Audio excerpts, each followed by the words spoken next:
નાની વાવડીના હીરાના વેપારી તારીખ 2 મે 2007 બોચાસણ। નાની વાવડી હાલ સુરતના હીરાના વેપારી સન્નિષ્ઠ ભક્ત શ્રી દીપકભાઈનું આકસ્મિક રીતે નિધન થયું હતું।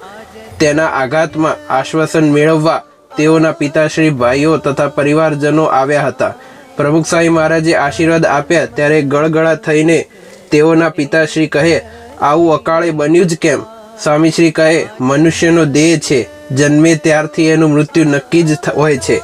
એમાં નિમિત્ત જુદા જુદા હોઈ શકે, કોઈ પાણીમાં ડૂબીને મરે, કોઈ લડાઈમાં મરે, કોઈ માંદો થઈને મરે, પણ જે ભગવાનના ભક્ત હોય એની ગતિ સારી જ થાય છે। માટે અપમૃત્યુ થયું હોય એટલે અવગતિ થાય એવી ચિંતા જરાય કરશો નહીં। ભક્ત છે એટલે ધામમાં જ ગયા છે। દીપકભાઈ થોડા દહાડામાં મોટું કામ કરી લીધું અને તમારી સાથેનો ઋણ સંબંધ પૂરો થયો એટલે ભગવાને તેઓને લઈ લીધા। જય સ્વામિનારાયણ।